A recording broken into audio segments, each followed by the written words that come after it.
Olá, seja bem-vindo a mais um programa Papo de Nutri. Hoje nós vamos falar de saúde intestinal. E eu tenho aqui ao meu lado uma nutricionista e uma grande amiga, nós somos sócias também, e a Marília Reis é nutricionista, foi professora já de uma universidade aqui no nosso estado, ela está finalizando o mestrado dela na UFPA. Marília, muito obrigada por ter aceito o meu convite e me fala um pouquinho de você, da tua formação. Obrigada, queria agradecer a minha amiga aqui, que a gente já atuou aí durante a graduação, né? Depois a gente se conectou em vários objetivos e é muito legal a gente vir aqui conversar um pouco, trazer um pouco da nossa realidade, trazer um pouco do nosso conhecimento para que vocês possam entender um pouco dessa relação com a nutrição. Atualmente eu atuo com a nutrição, aí focado um pouco no emagrecimento, nas doenças também inflamatórias intestinais. Então essa é a minha área, principalmente também com mulheres, então meu objetivo maior aí é dentro desse nicho. E gosto muito, é uma área que eu me identifiquei bastante, gosto muito. Gosto também da área da docência, mas hoje já estou mais voltado mesmo para a área do consultório, atendendo. Então, algo que eu me identifiquei muito também. Marília, eu percebo no consultório, muitas vezes o paciente chega para nós com uma demanda, por exemplo, eu quero emagrecer, ou eu quero ganhar massa muscular, ou algum objetivo muito específico. Só que, na verdade, muito antes de pensar no emagrecimento, a gente precisa ver como está o intestino desse paciente. Porque a gente sabe que não existe um processo de emagrecimento. Às vezes, o paciente até está conseguindo manter uma dieta regular, uma dieta, está cuidando da alimentação, mas não consegue emagrecer. Poxa, eu estou tentando, já fiz dieta, já fiz isso, já fiz aquilo, e não consigo emagrecer. E aí que a gente passa a entender a importância, muitas vezes negligenciada, do nosso intestino e do quanto ele impacta na nossa saúde geral. Vamos aprofundar um pouquinho, Marília. Fala um pouquinho, quando chega no teu consultório, qual é a primeira demanda que você percebe em relação a questões intestinais?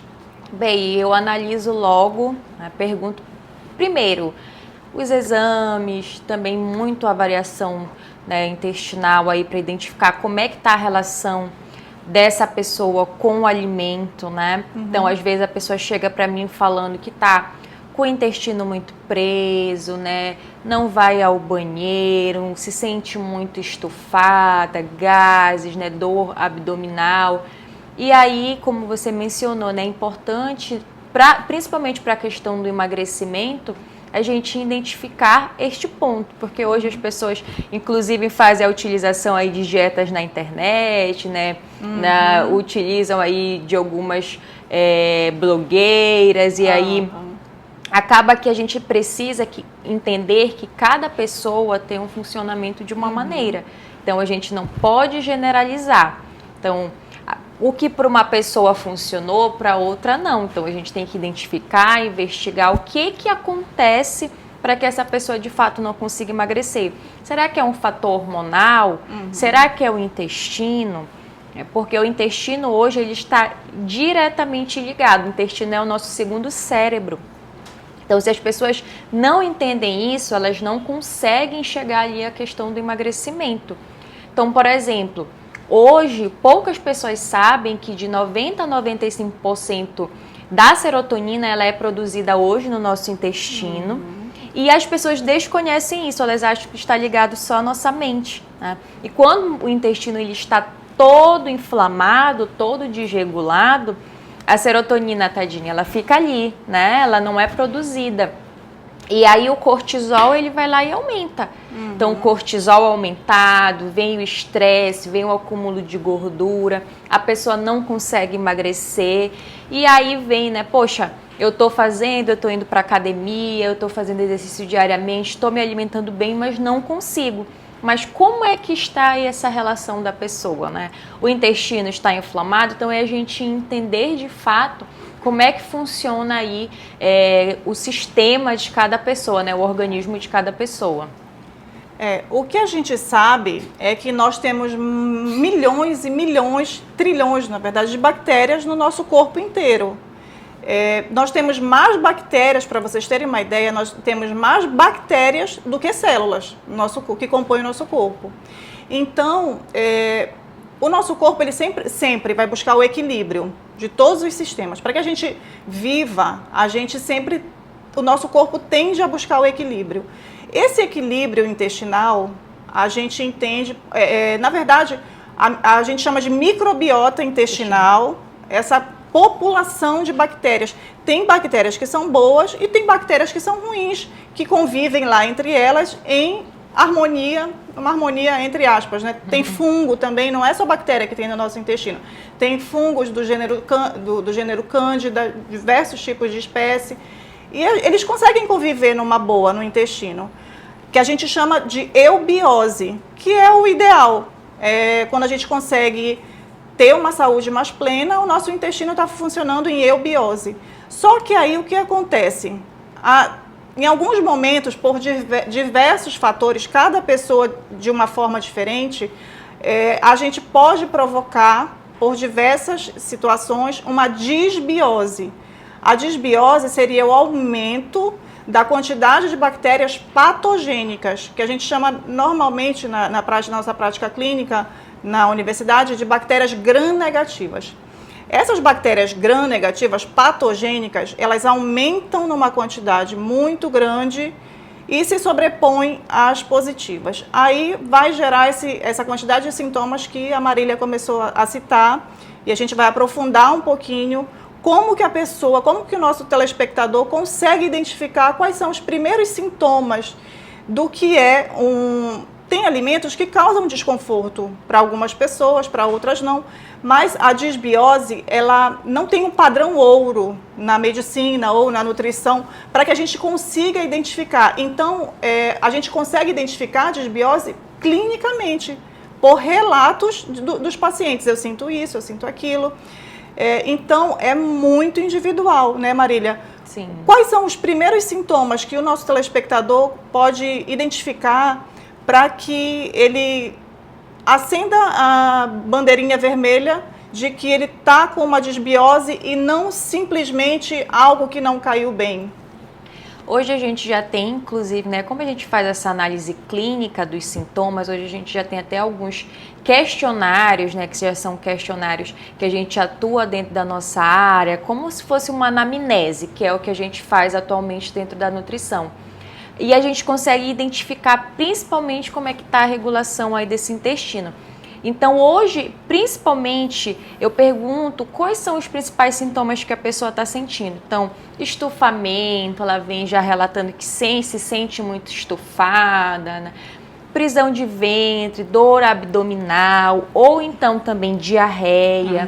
Então isso a gente acaba observando os principais. Então a pessoa relata, poxa, eu estou sentindo muita dor abdominal quando eu consumo determinados alimentos, e até alimentos que são um pouco mais saudáveis, que eles consideram, poxa, mas estou me alimentando bem, estou consumindo alimentos saudáveis e mesmo assim estou sentindo. Eu estou sentindo a minha barriga muito estufada. Então, às vezes, alguma pessoa relata essa prisão de ventre, outras, né, já tem um sintoma aí de diarreia. Então, isso a gente tem que observar logo. Começou a acontecer isso, a gente já logo procura, a gente identifica se realmente, porque isso não é o normal, né? Como você mencionou. Hoje a gente tem as bactérias, que são as bactérias boas, e as bactérias ruins, que a gente chama. E essa disbiose acontece justamente, né, por essa desregulação do nosso intestino. Então, e isso causa por quê, né? Por que isso de fato aí é causado? Excesso de alimentos industrializados, ultraprocessados.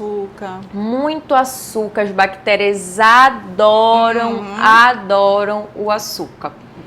Para elas ali, o açúcar é como se elas estivessem enxergando, né, uma felicidade ali. Se a gente gosta, imagine elas também, né?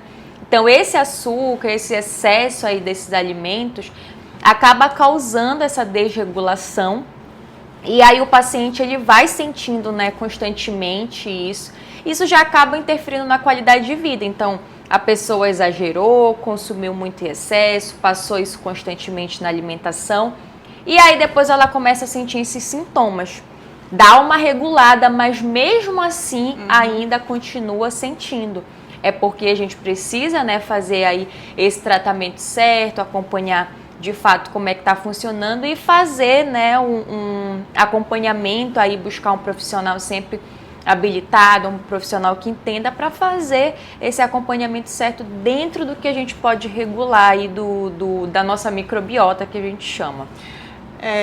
O que acontece também é que muitas pessoas vivem um padrão intestinal crônico ao longo da vida de, não, eu vou a cada 2 dias, é normal, é o meu normal. Nunca é normal, e se você se alimenta com frequência, nunca é normal ir ao banheiro 2 vezes por semana. Não é normal. Assim como não é normal, não, eu como, logo em seguida eu já estou indo ao banheiro. Também não é normal. No nosso consultório, a gente usa uma escala do formato das fezes, que eu até vou pedir para a produção colocar na tela, chama escala de Bristol. Então, vai do 1 ao 7, com formato de fezes. De acordo com o formato preponderante das suas fezes, a gente pode ter mais ou menos noção de como está o seu intestino. Outra situação também que causa muita desregulação no intestino é o uso de antibiótico, né, Marília? Sim, muito comum também. O paciente, quando está fazendo a utilização de antibiótico, procurar, né, para que a gente possa conseguir restaurar de uma certa maneira essa flora, que é uma flora que acaba sendo destruída, porque o antibiótico, o que acontece? Ele destrói, independente se são as nossas bactérias boas ou as bactérias ruins. E aí, por isso que muitas pessoas, quando estão fazendo a utilização do antibiótico, ficam com o sistema imunológico mais debilitado, algumas sentem diarreia, um desconforto, então isso é muito comum de acontecer. Principalmente se for um uso, né, de um antibiótico aí por um tempo um pouco maior.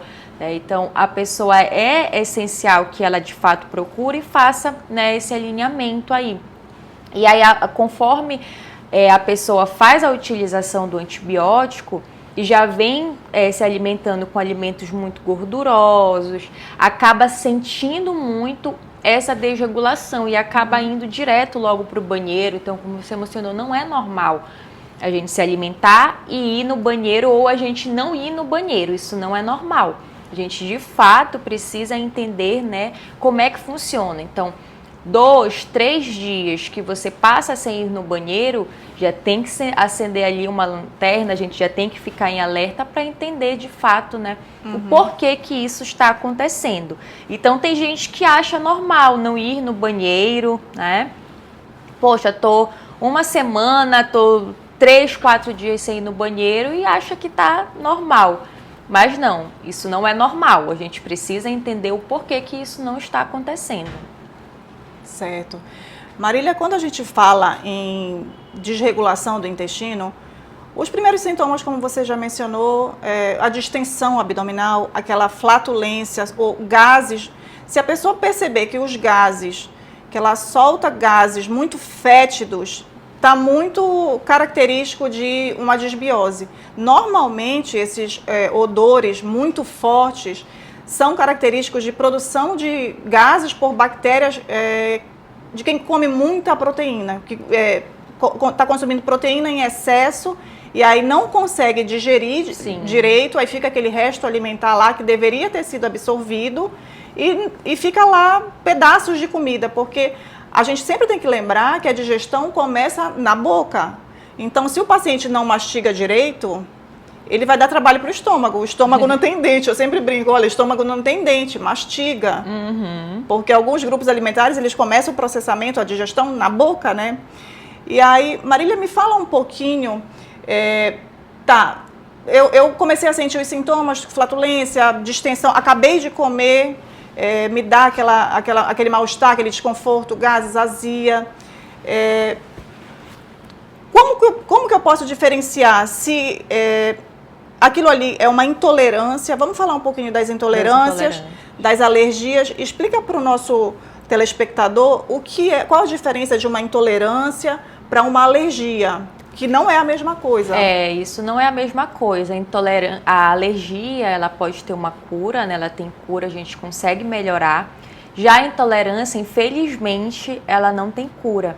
Então, as pessoas hoje que sofrem com intolerância à lactose, com intolerância a glúten, levam isso aí para o resto da vida. Mas a gente consegue melhorar os sintomas, né, por meio da alimentação, e a gente precisa regrar essa alimentação de fato.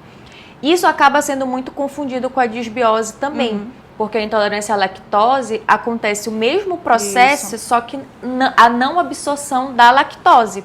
E aí vem os mesmos sintomas, né? A gente já consegue, a barriga já fica estufada, né? Sente dor abdominal. Casos mais graves, a pessoa também já vai logo ao banheiro. Então, consumiu ali a lactose, já vai logo para o banheiro. Então, são esses alimentos que como se ficassem ali perdidos, né? Eles não são digeridos e ficam perdidos. Esses alimentos perdidos, porque a gente começa, né? Começa ali a fazer o processo de digestão na boca.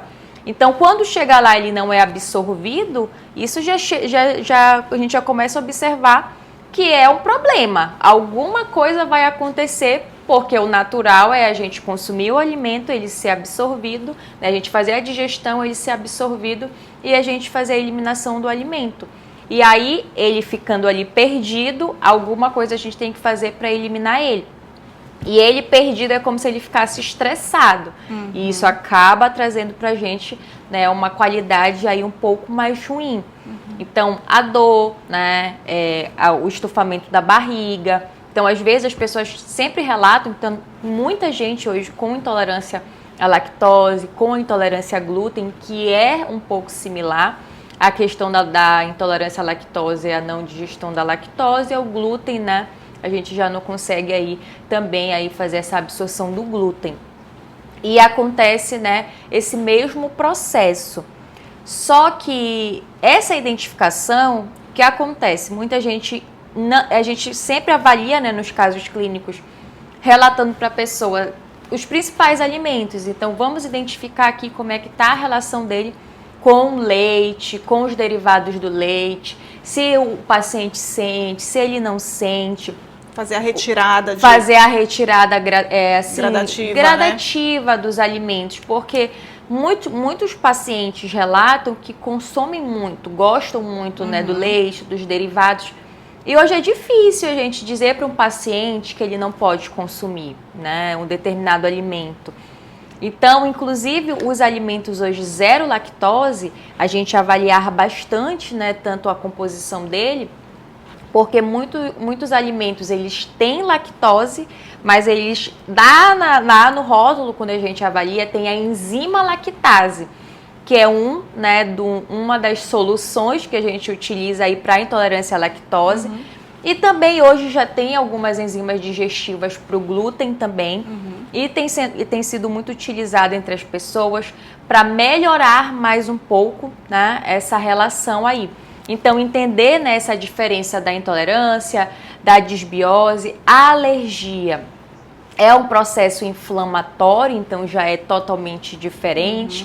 Por isso que hoje tem muitos casos de pessoas com alergia, a gente observa alergia a camarão, a caranguejo, né? A outros alimentos, frutos do mar também, a outros alimentos, então essa alergia é essa inflamação. Essa inflamação, o corpo ele acaba desenvolvendo, mas na mesma maneira que ele pode criar uma certa barreira. E aí essa barreira protetora, a pessoa tem essa inflamação, mas ela pode no futuro já não ter mais, ela pode ir, né, eliminando, que isso é um caso assim que a gente considera bom.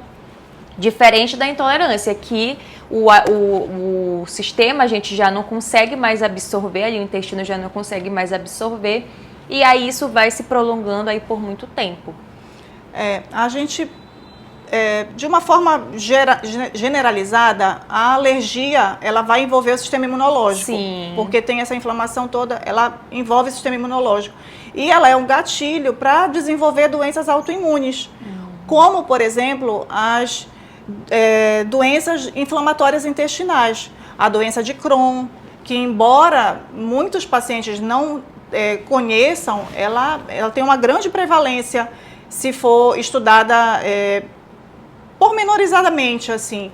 A doença de Crohn, a retocolite ulcerativa. Então, tem algumas situações alérgicas podem ser gatilhos para desenvolvimento de doença autoimune. Já a intolerância, por exemplo, você falou da lactase, mas às vezes, quando esse intestino está muito inflamado, a pessoa está com muita desbiose, mesmo usando a lactase, mesmo hoje a gente na indústria tem muitas opções de produtos com zero lactose, inclusive leites com A2, que é um outro tipo de leite que normalmente o tipo A2, quando vocês virem no supermercado, o leite A2, já tem hoje o A2 sem lactose. Sim. O A2, o que é? O A2 ele é produzido por vacas genotipicamente diferentes do tipo A1. Normalmente, o leite A2 ele tende a gerar menos desconforto. Só que, mesmo como você falou, mesmo colocando a enzima para digerir, a lactose ela é um açúcar. A enzima entra lá, quebra esse açúcar e gera 2 metabólitos que também são açúcares, que é a glicose e a galactose. Então, de qualquer forma, essas 2 moléculas que são monossacarídeos, são pequenas, elas tenderiam a ser melhor absorvidas por quem não está com o intestino disbiótico. Agora, se a gente está com o intestino já com um super crescimento de bactéria, já é mais complicado, porque mesmo os açúcares mais simples, eles vão irritar essa parede intestinal. E isso acaba prejudicando também até a questão do emagrecimento. Uhum. Isso influencia diretamente. Então, a gente investigar também se a pessoa tem algum tipo de intolerância, seja ao glúten, seja à lactose, porque isso influencia direto. Então, hoje a pessoa consome o alimento, faz mal, ela fica estufada e acaba entendendo que é aumento de gordura. Uhum. Poxa, mas a minha barriga está todo o tempo grande, a minha barriga não está diminuindo. E aí a gente entender justamente isso. Só que ela fica fazendo a utilização, né, consumindo ali o alimento constantemente. Então, todo o tempo aquele alimento ele vai ficar inflamado, né? O intestino da pessoa vai ficar inflamado e ela vai ficar com esse estufamento. Até que chega o momento que ela já não passa a tolerar mais. Então, tem os níveis, né, que a gente chama. Então, a pessoa, ela tolera, ela fica com alguns sintomas, chega a determinado momento que ela já não tolera mais. Então, ela já consome o alimento e já vai diretamente para o banheiro, né? Já é um estágio um pouco mais avançado. Uhum. Porque assim, nós temos 2 intestinos, né? Tem o intestino grosso e tem o intestino delgado. No intestino grosso, a grande maioria das bactérias, elas ficam no intestino grosso, que é a última porção ali do nosso trato gastrointestinal. Só que em alguns momentos, quando essa desbiose começa a ficar crônica e existe um superpovoamento de bactérias, algumas dessas bactérias podem migrar para o intestino delgado. Sim. E formar uma síndrome que a gente chama de supercrescimento bacteriano, que é SIBO, a sigla SIBO. Vai para o intestino delgado. Então, no local onde não deveria encontrar, a gente vê no intestino delgado algumas bactérias, que aí se torna um quadro muito mais complicado de tratar, porque a gente coloniza bactérias ali no local e inclusive tem também, além da SIBO, tem a SIFO, que o fungo que está no intestino grosso vai para o intestino delgado e começa a colonizar ali de uma forma absurda. E aí o que acontece? Tudo que a gente tenta fazer no consultório é mais complicado. Sim. Né, Marília? Então a gente precisa, antes de qualquer coisa, antes de tomar qualquer outra conduta com o paciente, a primeira coisa, é mandatório que a gente veja como é que está essa saúde intestinal.